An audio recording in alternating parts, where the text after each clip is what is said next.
দর্শক, এই মুহূর্তে উচ্চ আদালতে আছেন সহকর্মী নাবিল জাহাঙ্গীর, সরাসরি যুক্ত হচ্ছে তার সাথে।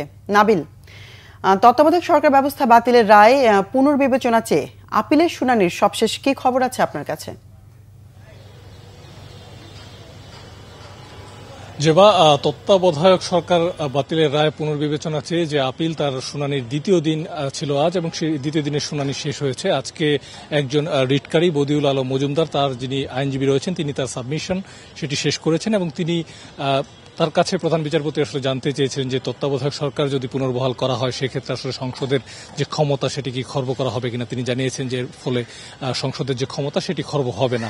একই সাথে তিনি প্রধান বিচারপতির কাছে, যে তার নেতৃত্বাধীন যে বেঞ্চের কাছে তিনি বলেছেন যাতে এই যদি তত্ত্বাবধায়ক সরকার পুনর্বহাল করে রায় দেওয়া হয় তাহলে রায়ে যাতে একটি বিষয় স্পষ্ট থাকে, সেটি হচ্ছে যে এই যে বর্তমানে যে অন্তর্বর্তী সরকার, তারাই কি আসলে তত্ত্বাবধায়ক সরকারের সংজ্ঞায় পড়বে কিনা, কিংবা অথবা নতুন করে কি তত্ত্বাবধায়ক সরকার গঠন হবে কিনা, কিংবা তত্ত্বাবধায়ক সরকার কি আসন্ন জাতীয় নির্বাচন সেখান থেকেই আসলে বাস্তবায়ন হবে কিনা, সেই বিষয়টি তিনি বলেছেন যাতে রায়ে অন্তর্ভুক্ত করা হয়।